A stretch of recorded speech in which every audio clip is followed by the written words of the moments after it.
morning, one and all present here. Vivek sir சொன்ன மாதிரி தான் நான் பேசலாம் நினைச்சதெல்லாம் அந்த மேம் பேசிட்டாங்க. No content.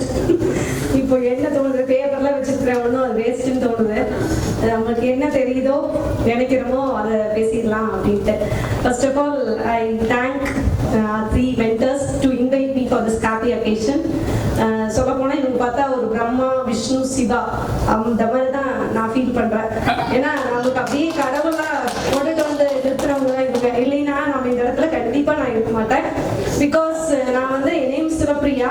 நான் வந்து திருப்பூர்ல ஜெயகோபாய் முனிசிபல் கேர்ள்ஸ் ஸ்கூல்ல பிஜி அசிஸ்டண்டா இருக்கேன். அந்த ஸ்கூல் பாத்தீங்கன்னா ஒரு 7,000 around student strength, Asia second biggest school. ஒரு 170 டீச்சர்ஸ் ஒர்க் பண்றாங்க. அதுல பிஜிஸ் மட்டும் 10 பேர் இருக்கிறோம். அதுல 8 பேர் ரெகுலர் ஸ்டாஃப்ஸ். இதுல பாத்தீங்கன்னா நான் ஹேண்ட்லிங் பண்ற ஸ்டூடெண்ட்ஸ் வந்து ஒரு 380 பேர் இருக்காங்க 1 இயருக்கு. இந்த 3 கான்சிக்யூட்டிவ் இயரா நான் வந்து 100% ரிசல்ட் கொடுத்துட்டு இருக்கேன். அது கண்டிப்பா நம்ம சார் கொடுத்த அந்த மோட்டிவேஷன் தான். சார் அடிக்கடி சொல்லுவார், அமலன் சார் ஹார்ட் ஒர்க், அதை மட்டும் நீங்க நம்புங்க.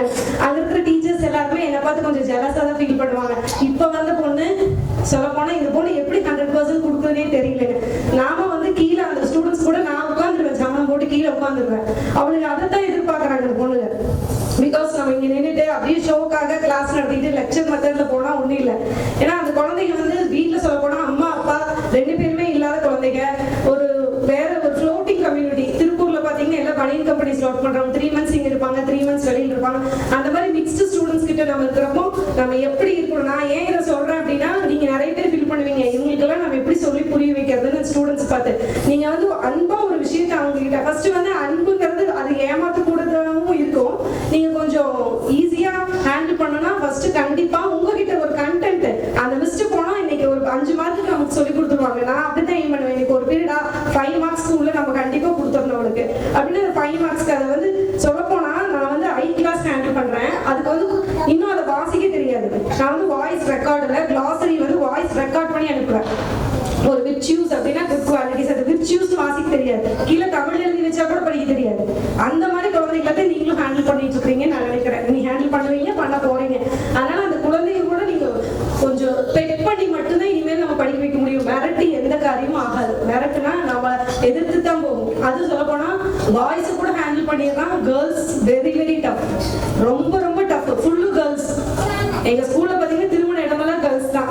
ஒரு ஆடிட்டோரியமும் 7,000 பேருக்கு வந்து ஒரு ப்ரைவேட்டுக்கு காலையில் நின்னோம்னா நம்ம ஒரு எறும்பு மாதிரி தெரியும். நாங்க அந்த மாதிரி ஒரு இடத்துல இருக்கிறோம். நீங்க வந்து ஸ்ட்ரென்த் அப்படிங்கிறது வந்து ஒரு பெரிய பிக்கஸ்ட் டாஸ்க் ஃபார் மீ.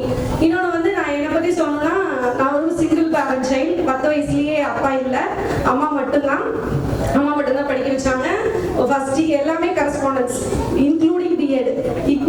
இக்னோல தான் படித்தேன். டீச்சர் ட்ரைனிங் மட்டும் தான் ரெகுலர். அது எல்லாமே கரஸ்பாண்டன்ஸ்ல தான் படித்தேன். ஃபர்ஸ்ட் டிகிரி எங்க வீட்டில் எங்க அம்மா படிக்க வச்சாங்க, வேலைக்கு போயிட்டே படிக்கிறேன். செகண்ட் டிகிரி எங்க வீட்டில் அவர் என்னோட பிக்கஸ்ட் சப்போர்ட். அவர் இல்லைன்னா கண்டிப்பா நான் பிஜிடிஆர்பி பாஸ் பண்ணிக்க முடியாது. என் பையன் அதை விட பெரிய சப்போர்ட். ஏன்னா கிட்ட வரப்பெல்லாம் மிரட்டுவேன், கிட்ட வரக்கூடாது. படிக்கிறோம் அப்படின்னா நம்ம குழந்தைக்கு நம்மளை விட பாவம். உண்மையிலுமே சொல்றேன், உங்க வீட்டுல இருக்கிற குழந்தைக்கு தான் பேரண்ட்ஸோட போவேன். அந்த வயசுல அம்மா வந்து ரொம்ப தேவைப்படுற ஒரு இடம். பட் நம்மளால அந்த லவ் அண்ட் கேர் கொடுக்க முடியாம நம்ம ரொம்ப ஃபீல் பண்ணுவோம். நம்ம கொஞ்சம் நம்ம கவலைப்பட்டோம்னா அந்த குழந்தை வாடிங்கிறதுக்காக நம்ம எவ்வளவோ சமாளிச்சு நீங்க எல்லாருமே என்ன மாதிரி தான் நீங்களும் வந்திருப்பீங்கன்னு நினைக்கிறேன். இந்த இடத்துக்கு வந்ததுக்கு முக்கியமான காரணம் வந்து 3 சார் தான். இந்த சென்டருக்கு வரலைன்னா கண்டிப்பா இந்த இடத்த நான் அச்சீவ் பண்ணிக்கவே முடியாது. என் நேம் பிஜி அசிஸ்டன்ட் எழுதுற ஒவ்வொரு நேரமும் அந்த அத்தனையும் இவங்க 3 பேருக்கு மட்டும்தான், வேற யாருக்கும் கிடையாது. ஈவன் எங்க அம்மாவையே சொன்னாலும் அவரையே சொன்னாலும் இவங்க 3 பேர் இல்லைன்னா நான் கண்டிப்பா இந்த இடத்துக்கு வந்திருக்க முடியாது. ஸோ பிக்கஸ்ட் தேங்க் இந்த 3 பேருக்குமே. அதே மாதிரி சார் முக்கியமா சக்திவேல் சார் வந்து அந்த டெடிகேஷன், அந்த ஷெட்யூல் போட்டாருன்னா போட்ட மாதிரி தான் எல்லாமே இருக்கும். எந்த சேஞ்சஸும் அதுல இருக்காது. அது வந்து நம்மளும் நம்மளோட லைஃப்ல அந்த ஷெட்யூல் படி நம்ம இருக்கணும் அப்படிங்கறது அவர்கிட்ட இருந்து கத்துக்கிட்டேன். Next Amalan sir, legend of criticism அப்படிங்கிற வேர்டை எங்க பார்த்தாலும் எனக்கு வந்து அமலன் சார் தான். எப்படிதான் ஒரு மனுஷன் ஒரு நூக் அண்ட் கார்னர் கூட ஒரு கிறிஸ்டல் கிளியரா எடுத்து வைக்க முடியுது அவரை பார்த்தா ஒரு அமேசிங் திங். அடுத்து விவேகானந்தன் சார் பாத்தீங்கன்னா அவர் ரொம்ப ஜாலி மேன். அவர் பேசுறப்ப பாத்தீங்கன்னா டான்ஸ் ஆஃப் சிவா நடத்தினாரு. அப்ப அந்த படத்துல வர சிவாவோட டான்ஸ் போட்டாரு. ஃபர்ஸ்ட் எடுத்து எல்லாரும் நாங்க போய் சீரியஸா பார்த்துட்டு இருக்கோம். அந்த டான்ஸ் ஆஃப் சிவா அந்த ஆடுறாங்க. எனக்கு என்ன இது சம்பந்தமே இல்லாம அதுக்கப்புறம் கிளாஸ் ஆரம்பிப்பாரு. அந்த மாதிரி சார் பட் என்னன்னா ரொம்ப ஜாலியா இருக்கிறது ரொம்ப ஹாட்டான கொஸ்டினா இருக்கு. கொஸ்டினை பாத்தீங்கன்னா தலையே சுத்தும். இவ்வளவு நல்லவரை இருந்தீங்களே, கொஸ்டின் அப்ப மட்டும் ஏன் இப்படி கெட்டவரை மாறிட்டீங்க? இப்ப கூட கேட்டேன் 3 இயர்ஸ்க்கு அப்புறம். அது மாதிரி நிறைய விஷயம் இவங்க 3 பேருக்கு இருந்து நம்ம கத்துக்கிட்டது. இன்னைக்கு இதெல்லாம் உங்க முன்னாடி சொல்றேன். ஆக்சுவலா நானும் பிரியா மேம் 2 பேருமே எங்க சக்சஸ் மீட் அப்ப நாங்க பேசல, ஏன்னா அழுதுருவோம். நீங்க எல்லாருமே இப்ப அந்த ஸ்டேஜ்ல இருப்பீங்க. நம்ம அம்மா நம்ம கூட இருந்து நம்மளுக்காக ஹெல்ப் பண்ணவங்க அத்தனை பேரும் நம்ம கூட இருக்காங்க. இன்னொன்னு இந்த யூஜிடிஆர்பி வந்து நீங்க எங்க பிஜிடிஆர்பி விட ரொம்ப ரொம்ப கஷ்டப்பட்டிருக்கீங்கன்னு நினைக்கிறேன். ஏன்னா 3 ஸ்டேஜ். எங்களுக்கு தமிழ் எக்ஸாம் கிடையாது, உங்களுக்கு அதுக்கு முன்னாடி ஒரு ப்ரிலிம்ஸ் எக்ஸாம் எழுதி இதெல்லாம் கிராஸ் பண்ணி வந்திருக்கீங்க. முக்கியமா கிருத்திகா மேம் நம்ம டிஆர்பியில படிச்சோம். அவங்களோட நேம்ஸ் வந்து நான் படிக்கிறப்போ எனக்கு முன்னாடி நான் பார்த்துருக்கிறேன். ஏன்னா நான் ஒரு 25th 30th பிளேஸ்ல வந்தேன்னா அந்த மேம் 10 12 இருப்பாங்க.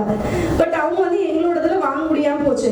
பட் இந்த ஒரு ஃபெயிலியர்ல இருந்து திரும்ப மீண்டு வந்து இத்தனை 3 எக்ஸாம் எழுதி வந்திருக்காங்கன்னா என்னோட பெரிய அப்ளாஸ் மேம். உங்களுக்கு சூப்பரா வந்திருக்கீங்க. ஏன்னா எங்களோட நீங்க தான். அப்ப ஏன்னா எங்க கூட இருந்து நான்லாம் பாத்தீங்கன்னா 30th பிளேஸ்ல இருந்தேன்.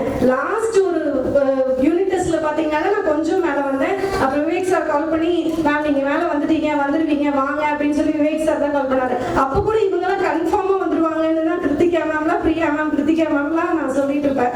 பட் இந்த தடவை உங்களை பாக்குறதுல எனக்கு